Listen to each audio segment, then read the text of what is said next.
All right, you're welcome. It's still a very special Monday here on Hello Nigeria. And of course, like we teased earlier on, we have a special guest with us in the studio.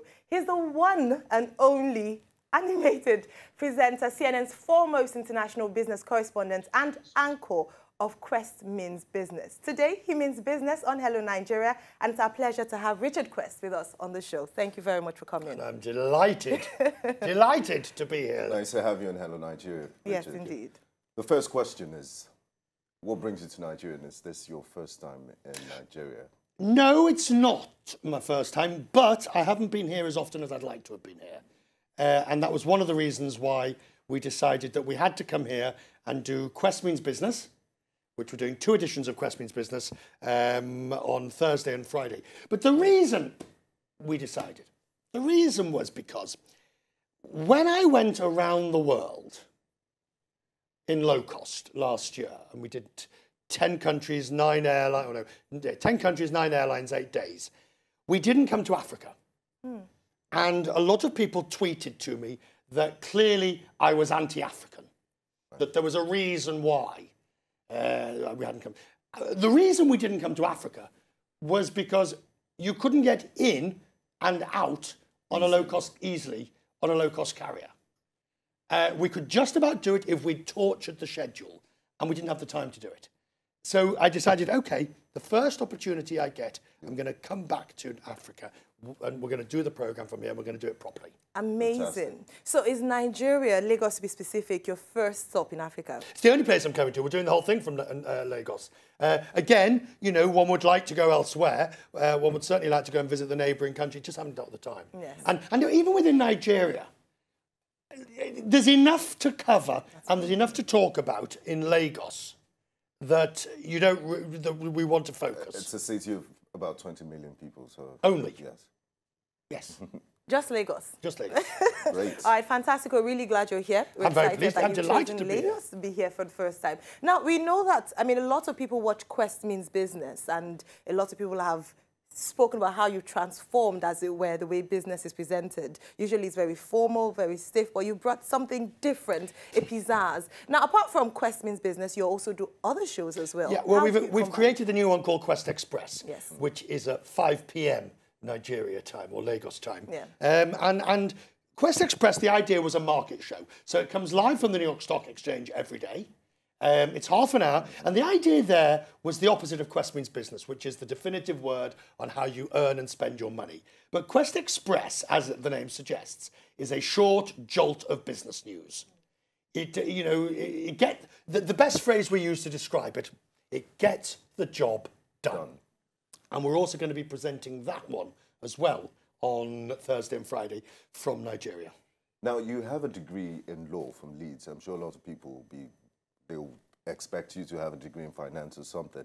And then you're a foremost aviation correspondent. I remember your coverage of the MH17 disappearance. You're also the host of Quest Means Business. How do you manage to juggle all of this together? Being a jack of all trades.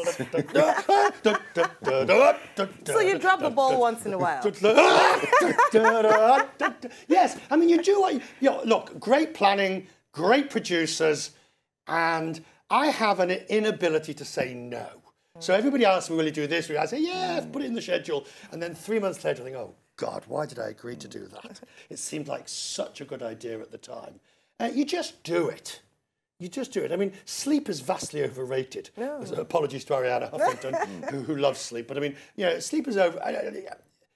What I have to do on a trip like this, on any trip, is I have to husband my time. I have to take care of, I have to look after myself. The late nights just don't happen. You can't be irresponsible about where you eat. That's right. That's not the same thing as you don't eat local food. You're just careful where you eat. All right, before I ask you the next question, it's amazing, or it's great you've talked about local food. Have you tried any local delicacy in Nigeria? Well, give me an example. Jollof rice. Yes, had it last. I can't say it, but yes, I had it yesterday, and I had it twice yesterday. Yeah, it's great. It's great. I mean, you had it twice, it must be good. It was. It was so good, I had it twice. The only thing I can't do when it comes to breakfast, I was looking at the Nigerian breakfasts, and But then when I'm in Japan or when I'm in, Latin America or in the Middle East, a breakfast is a breakfast. Yes. I mean, what do you have for breakfast? Well, I didn't quite have Lily's widow cake. But usually we have yam, eggs, we have bread. We also do the English breakfast as well. Yeah, so I like some cereal and all the usual stuff. Light and easy. Okay, all right. Now, when you mentioned about you covering aviation, but also you were part of the 2016 U.S. presidential election campaign. Yes. Tell us about that. Well, it's fascinating.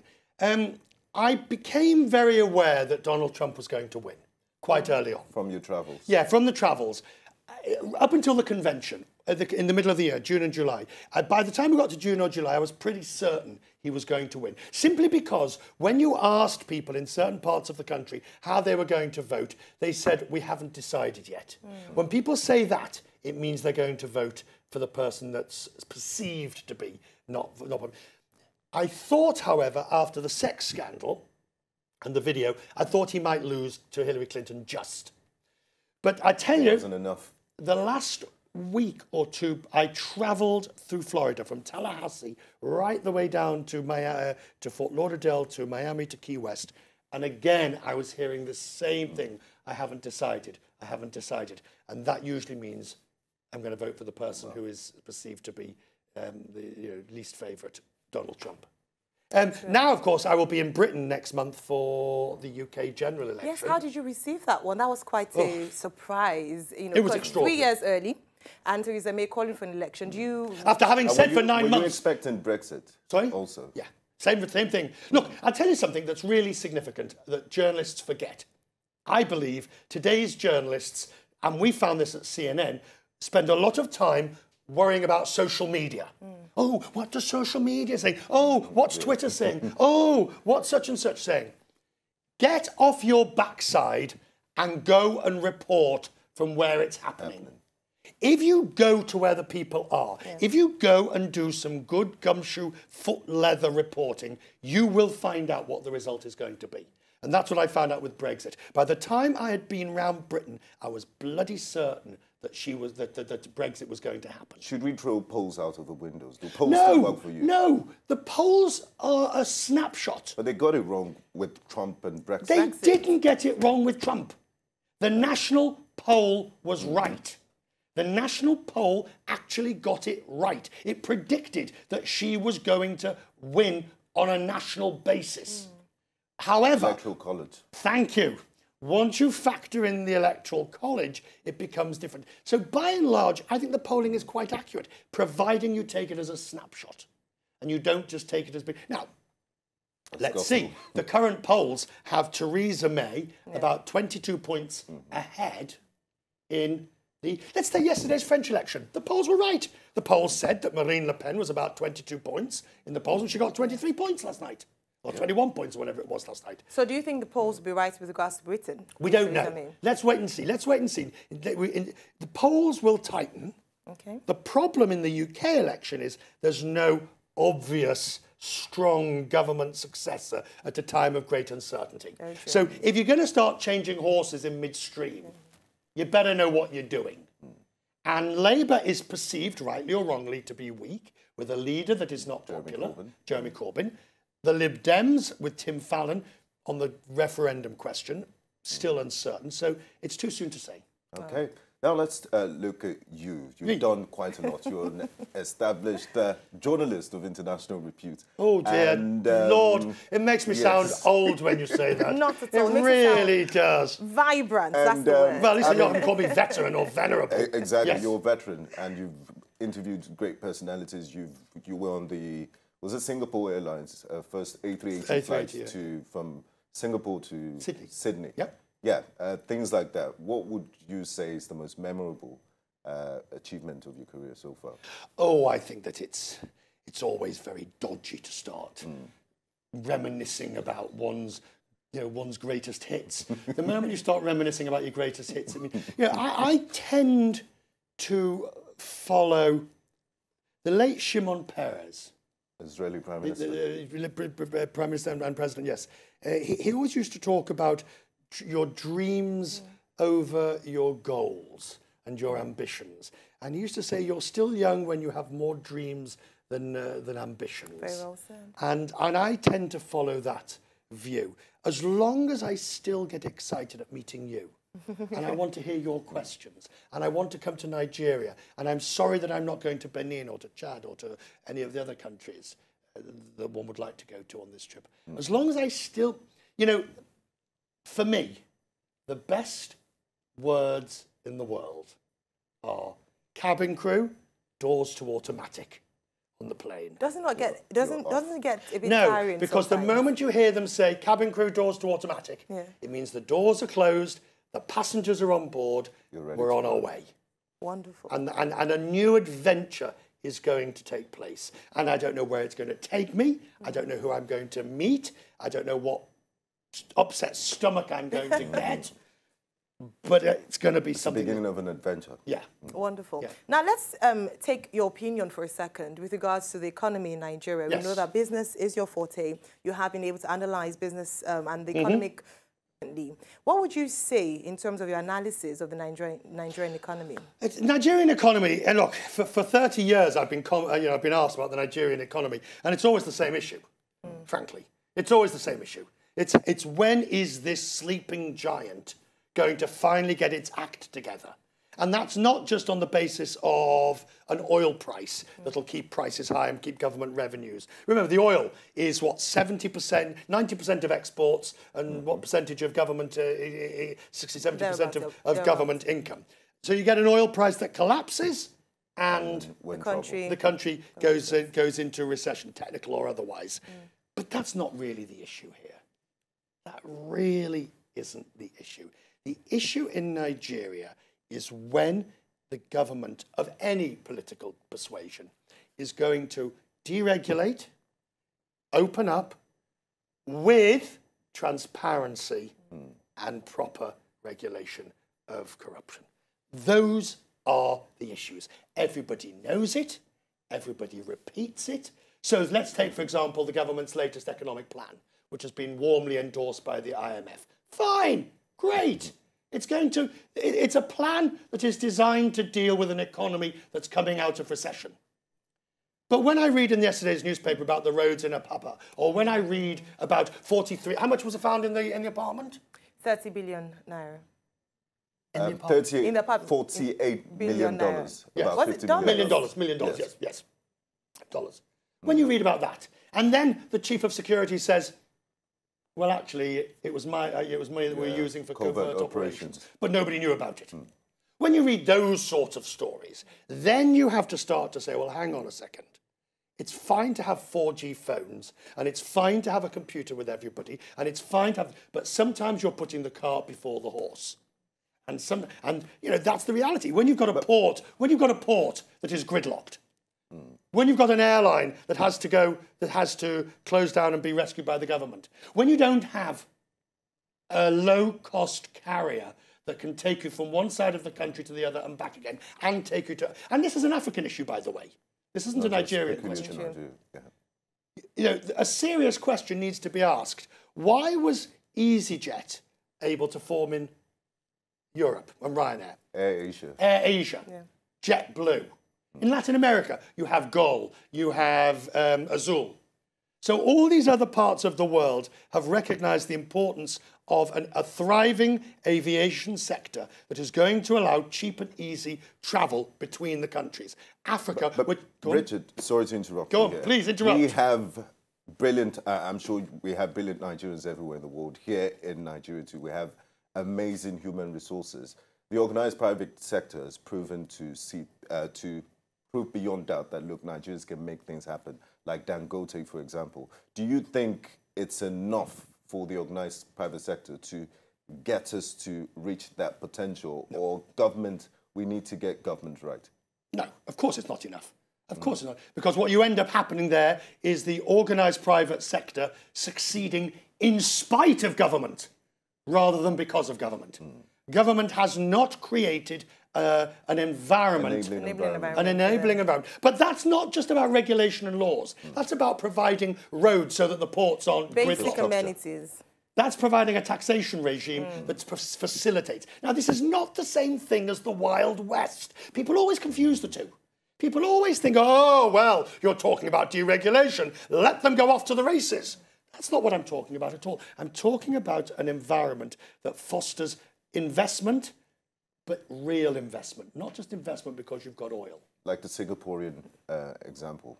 Singapore's one particularly on a small scale. Yeah. You've got how many? The population of Nigeria is what, 100? About 200 million. 200 million. We're due for a census next year. Yeah, 200 million people. You've got oil, large oil reserves. You've got a highly educated, highly mobile, highly articulate population. You've got a vibrant democracy. A young population as well. A young population. Yes. A democracy that is the envy of Africa in the way in which you had the transition of power 2 years ago. I mean, absolute envy of other. So now you've just got to get the foot off the throat of business. Do you think it's possible? We're out of the recession. Do you think? Oh, forget the recession. Possible? Forget the recession. We're leaving it in the past. No. But do you think? I mean, you mentioned these fantastic things about Nigeria. You mentioned the fact that we are the envy of the African nations with regards to our democracy. You've mentioned the fact that we have human population, one of the best resources anywhere in the world. What is our problem? And do you think we could possibly never go back to where we're coming from again? Forget the recession. That was a temporary blip on the back of an oil price, all right? Oil gets back up to $60 a barrel, you'll be off to the races again. It's not going to get back to $60 in a barrel, or it'll at least hover around 50 to 55. So you better get used to a lower oil price environment for the foreseeable future. No, the reality is twofold. Nobody wants to say it. The reality is twofold. Please say it. Better regulation and bureaucracy. Not more, but better. And corruption and transparency. Now, let's look at trends around the world. Go on. I mean, I'm sure you're one of those few people that have an insight into what will happen. It's almost like I don't have an insight. I can barely get a pair of clean socks out of the drawer in the morning. Yeah. So tell us, in terms of global trends, business-wise, where should we be looking at beyond oil? Beyond oil. The unknown is the United States. The ability of Donald Trump to get a tax reform package. The current stock market in the US is predicated on more deregulation, banking reform, and a tax reform. If he can't get those three, and he's already failed to get healthcare reform, if he can't get the others through, then that stock market, that Dow Jones at 21,000, well, it doesn't necessarily fall, but it looks a bit shaky. The next thing is Brexit and Europe. Yes. Okay, so let's say Macron wins the second round on May the 7th or whenever it is. Let's say Macron wins, 39-year-old market economist, president of France. 39. Amazing. I've got T-shirts older than him. but he does well. Okay. Now you turn to Africa, and let's look at South Africa. Now, all right, we can argue whether you're the largest economy in the world, in Africa, or they are. It goes backwards and forwards. But they are probably a more functioning economy. More stable economy. Well, they're more functioning. They're more developed. They're better integrated in that sense.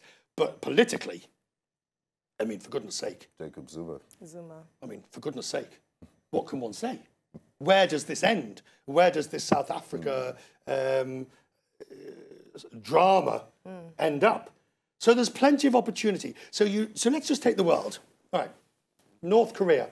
God alone only knows what happens there, but deeply, deeply worrying. Syria and the Middle East, as it relates to Russia and the United States.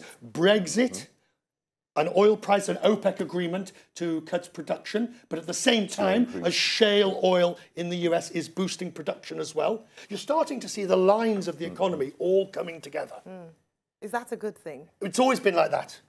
It's always been like that. And even whether it's a good thing or a bad thing, it doesn't matter. How can Africa take advantage of that? Because we seem to have relative stability in terms of... you take it... You constantly want to put the cart before the horse. This part of this country has... This government, I think, is trying to get this message across. It is not a question of, you put in place the right policies and everything else follows on. That's the key to it. Am I making sense here? Yes. A lot. As opposed to hoping to suddenly get growth, hoping to suddenly have a bonanza, hoping to suddenly this. No, until you've got the policies on the rule of law, on transparency, on corruption. Yep, I know we all keep banging on about it.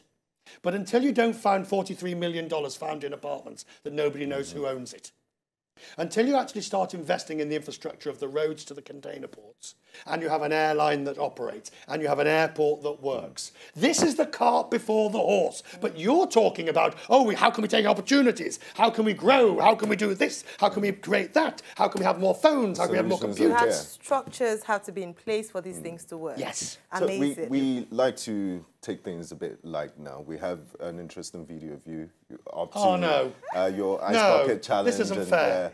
So many interesting things you're up to.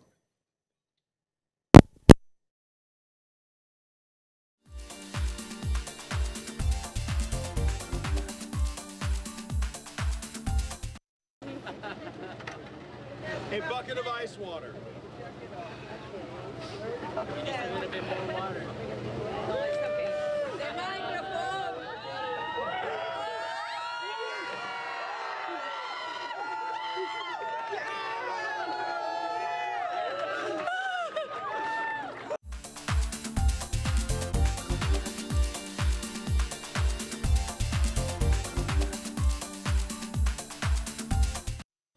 All right, you're welcome back. We still have the man, Richard Quest, with us in the studio. And of course, he has school. Well, not so like he mentions, there are things that are very obvious, things that we should know already. But it's important to keep hearing them until they're put into effect. As we finally get to grudgingly let him go, we need to know the man behind. Ask anything you like. So Come on.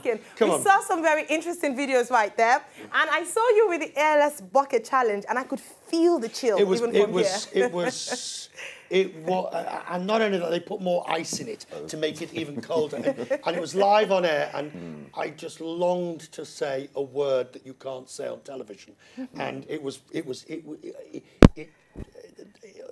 horrific. I mean, it was horrible. Would you describe that as your most challenging? Have you done it? What are your hobbies? Do you bungee jump? Have you done it? What's the wildest thing you've done? Extreme thing you've done? Extreme. Oh, that's easy. Jumping out of a hot air balloon. Oh, wow. I mean, we're on a tandem jump, and that was terrifying. Absolutely terrifying. No, I don't really have many hobbies. I'm a gymaholic. Okay. You like to keep fit? I keep fit. So. You look fit. Well, that's very kind of you. That's very kind of you. I'd offer to do 10 push-ups, but it's too soon after breakfast. No, I love to go to the gym. That's my... Right, so off screen you like going to the gym. Yeah. You like extreme sports. No. That was for a program. That was for a program. Basically, what I really like doing, I like just sitting and reading and just, you know, what I don't do is I don't spend hours on Facebook. I don't spend hours on social media. I don't spend hours. You have an Instagram account. Instagram, I do. Yes, it's Richard Quest. No, it is. I have got one, yeah, but I prefer Twitter. Oh, right. At Richard Quest. At Richard Quest. And I have an email address. Okay. And you can subscribe. You can subscribe to the Quest Means Business newsletter, which arrives at the end of the New York trading day. It's at cnnmoney.com/quest. It arrives at the end of the New York day before Europe. And the best part about it, it's got my email address, so you can write to me. Fantastic. So if you like his email address, he's already shared his Twitter handle. I'm sure many of you already engaged with him on social media. But if you'd like to engage with him even further, then please let him know you're happy he came to Lagos, you're happy he came to Nigeria, most importantly, that he came on Hello Nigeria, on Wazobia. It's been an absolute pleasure. And of course, yes, 259. Thank you very much. It's been an absolute pleasure. A real pleasure. Thank you so much. Thank you.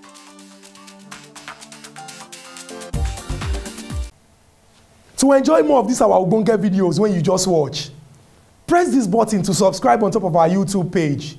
You go love am.